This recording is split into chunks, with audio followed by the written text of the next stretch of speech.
Omulungi yakumende kwanda Rose Media yinkwanizo nakola nkabaza mne mujona turasaka ngalo mukone subscribing atwenza nnyo twenyanzege ate bambi atannaba nawe subscribing video jimpeleka like ne comment teka ko notification bell byonna tuberenga tutambulira wamu mukwano amawulire nagaliwo bannange ga Olutalo lwa Wisdom Kaye ne Tamale Mirund Jnr bano no ngaberangidde ebisongovu bannange okakananga Tamale Mirund Jnr bamugambye tali mukozi wa government alete appointment naye yagirese era nakakasa Wisdom Kaye nti jakola kati Wisdom Kaye agamba nti ate atadde milioni 5 asobola okwogera nti ddala asula mu rumu emu ekazo kwegamba olutalo lwawe lukyalanda naye lwogedde ebisongovu beerangidde bannange ebigambo ebimu tebiyisiganya na mukamwa okukakana nga batubuulidde nti no ne Summy bulijjo mbega Wisdom Kaye bulijjo mbega wano kwegamba yo struggle naye eri mugozi lini kubanga abantu ab'enjawulo bonna babadde bagibega bubezi omutuufu n'omukyamu tetuyina kyetumanyi abantu ab'enjawulo era nabo bavuddeyo ne bawa obujulizi ku Summy ono baamwemulugunya dda engeri gyalivingamu obulamu nga kirabika nti mbu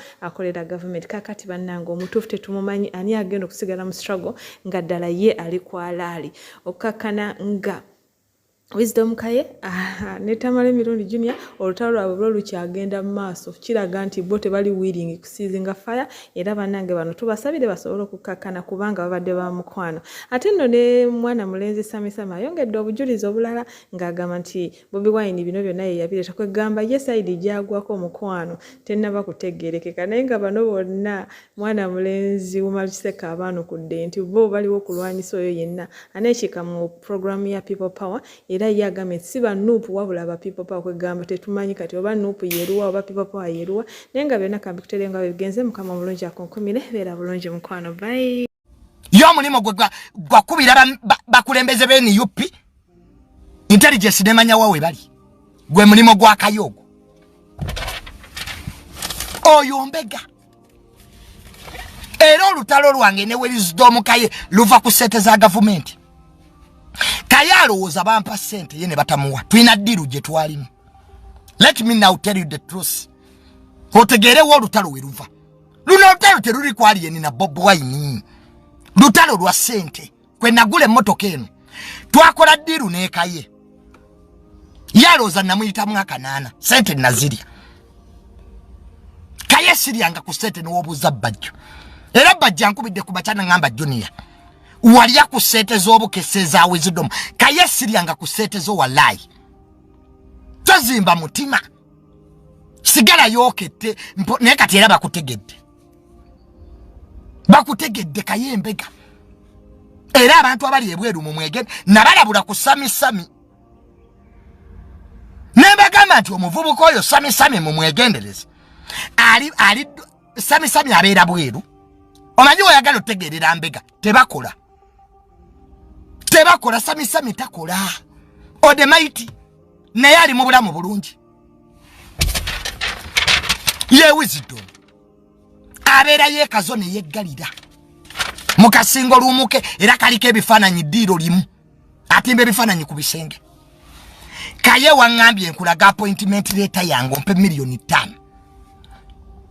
appointment letter ngisindikidde kasuku bw'otampa sente zange sigenda kuddamu njagala wamma tubeere lwiru mu lutalo luno Kaye njagala oyogere by'ojja okukola saagala excitement eyo village excitement gy'oyina mu media toyogeranga ky'otaakole Kaye wangambye sikola mu ministry siina mulimo nkutta appointment letter yange ngiwadde kasuku leeta sente zange bweba ya kifere genda ku ministry genda na ku police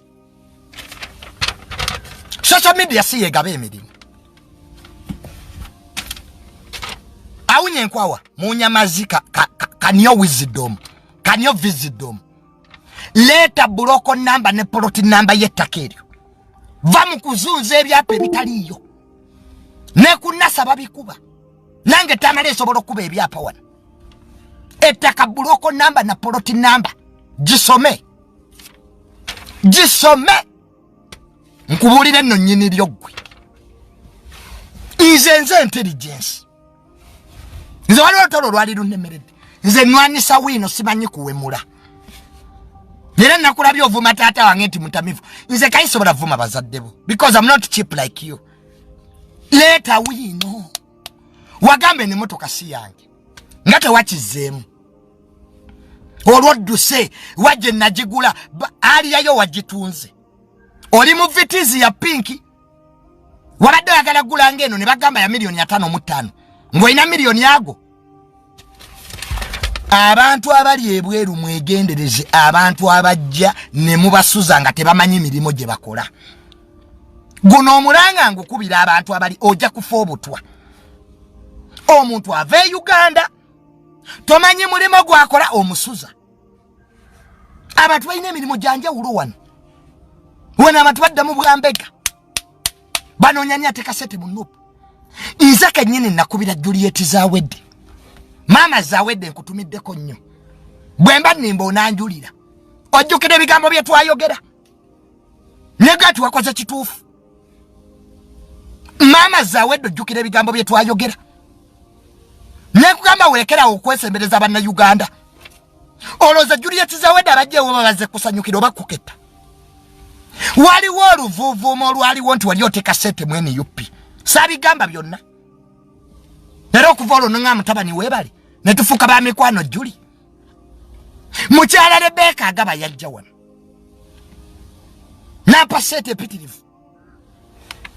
Ne mugamba Rebeka wegendereza abanna Uganda. Badega tebaagaliza. Oyo Kayembega. Omusajja yeeyogerera tiyala bajje no sale. Katika yayi namba Kayeta lima.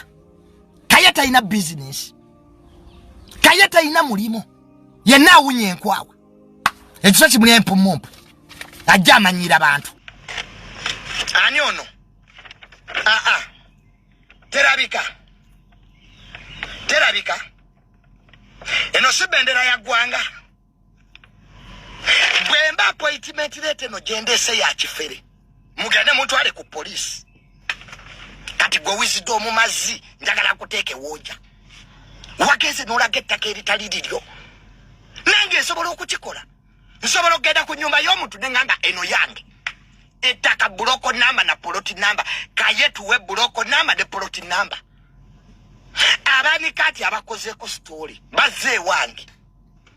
Ne bangamba ati Junior amanya agali ku kyapa siga akaye. Gwe Gideon. Okwole chapo inokuba ngwina national ID.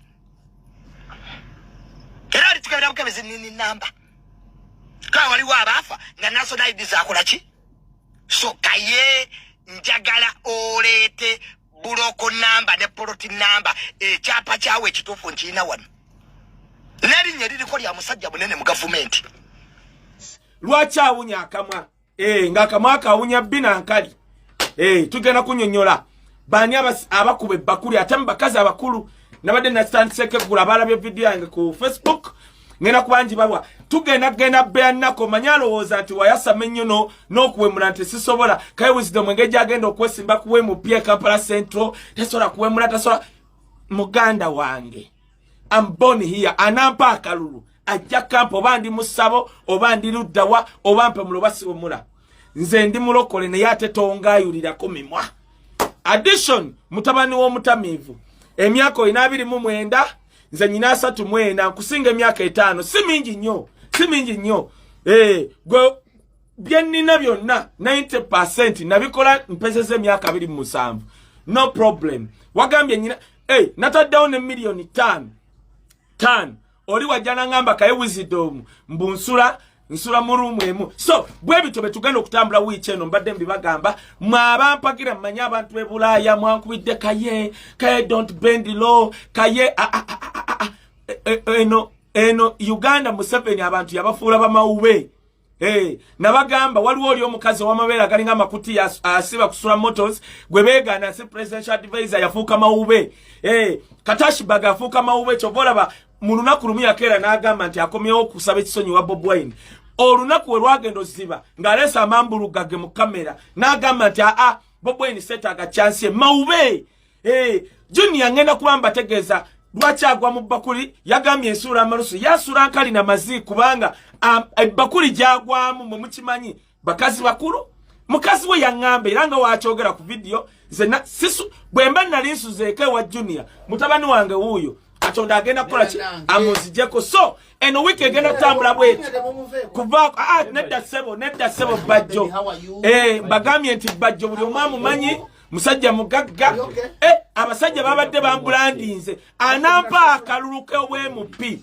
ojja kampo bampa muno basiwomula no kansooke mbabuulireko kasitole kamu bino bye byama bye mubadde temwagala kuwulira naye kambijjeyo olunaku lwaleero Sammy the Mighty Family oyitirizza okubanga olya mu lulime ng'eno weeyimirire ku ludda lw'abantu neze kanjijeyo bwino mbadde nakisirikira ekintu kino naye nga nkiinako bwina 100%. Sammy the Mighty Family oli mbega era okolera state era wagenda okuva e Uganda na bino bye bakukukusa musimanya ngenze Kenya were mika musimanya ino muzungu akuwasiza mbwa akukubye empeta ovudde ogenze simanya Kata ovudde oli Dubai okolera state ye kusasula Jojja sente ngenda kwogera mu video ey'okubiri. Sammy the Mighty Family abasinga bakulabanga walwala njagala kujjayo bwino lwaki walwala. Sammy the Mighty Family waliwo obutwa bwe batambuza bwava North Korea obo obutwa ne ogenda mu ddwaliro kiwe bakebera baba tebalaba bulwadde. Sammy the Mighty Family gwe n'omu ku bantu bemmanya abawera abana bambega abalimbise mu kisinde kya People Power mu National Unity Platform baba wo obutobwo okubutambuza ebyembi gwe muno mwaberera omwasaamirivu wa inengeri giwakona ku kacupa akwate nga bakugamba nga tokasanu kwa kuba ne obutobwo butonye ku lugalo bubu n'omubiri gonna ate tebusobola kulabika. Sammy the Mighty Family ng'ogenda okwata mu katwa bakunoonyereza mu malwaliro gonna balaga nti tewali kinaye katwa kugwe mwennyini gwe wali okalina era waliwo abaana mu target ze walina era nebaza nnyo Mukama Katonda kubanga yataasa mutima 5-star general kubanga mu target ze walina naye yalimu.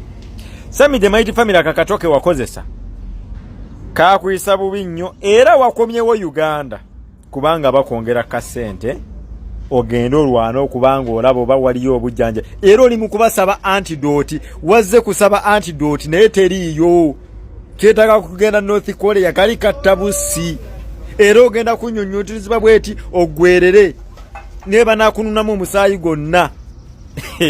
Ensobi Bobi Wine gye yakola yali emusawa yaleero okuba nti abantu batandise okutuvoolavoola bwe bati waliyo abantu abajja mu struggle nga tali informed wabula nga ali mu struggle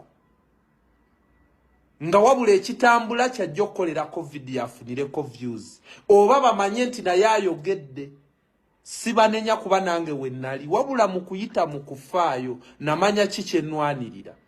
Bobi Wine teyandimiitinze Kiseka n'omulembe gwe be baleese okuvoola Bobi Wine lwansonga baddira gurupu zaabwe za TikTok biki ne badda mu kugeregeranya Bobi Wine ku Alien Skin biki. Alien Skin awagira Bobi Wine, Alien Skin ali ku side y'abantu. Naye mwe kye mwali mwagala kwe kufukamiza Alien Skin mbwa okumufukamiza. Oba kitegeera kuba yali avuddeyo n'agamba temuvumanga Bobi Wine. Era n'akulaga oyo ghetto youth nti yeegomba Bobi Wine. Wabula ffe twali twagala atayagale Bobi Wine nga tuyise mu kumufukamiza. Omulenzi kye yagaana Alien Skin twogera amazima twogere gayo yengeri gyali mwaloganti diwo wali omulabye nga amitinze NRM amitinze Sali Musale mu 7 bali wala nnyo bakulinyira nnyonyi amitinze bafulu figa bani mwali mumulabyeko kubanga bwe tubeera abe NUP tuba tuvuganya NRM na NUP okategedde Museveni tayagala kulwanyisa kizimba kitayina mumwa People Power kye kizimbe kitayina mumwa oluva ku Kyagulanye nze oluva ku Kyagulanye yeggwe oluva ku Kyagulanye ye mukwano go kyovola bayagala nnyo tubirivingire mu NUP ndi mu NUP asobola okutayizaako abakulembeza abamu abasobola okuba ab'omululu segera ne bakola ebintu nga bifevalinga mu 7 naye nga ffe tudifendinga bu defendinzi kubanga ekibiina kye kyaffe kibanga oyina amakanti gano ge maka gaffe ffe tuli ba People Power tukuba buli omu kabeerewo NUP kasita tobeera ku mulamwa kasita ova ku mulamwa ogenda kusabulwa tetudifendinga mukulembeze yenna mbolokuba wa NUP oba simanyi wa NRM oba wakinedda tugenda ku defending omukulembeze yenna ng'ebikolwa bye bigatta ku Uganda fe tulwanirira Uganda tetulwanirira kibiina kyonna okategedde fe tuli ba people power. We the people power movement nabagamba tuyina ka Museveni detekita kasita tukakuteekako ne kakaaba we ngeyakwalula esiridde nkubuulira kati bo baagala tubeere nga tubirivingira mu kibiina tubeere nga tulwanirira kibiina bye bino babeesije bye baakola Besigye oli simanyi ye amuliyati bagenda ne baleeta ssente ne bazikwasa Besigye naati okuvaayo nga defendinga kibiina kye FDC kireme kweyawuzaamu. Olabe bwova ku mulamwa nga naawe totegedde. Olabe bwova ku mulamwa nga totegedde nti n'abasajja abalinga betulabanga abalinga abagezi basemuju bonna baakagwamu ba defendinga kibiina.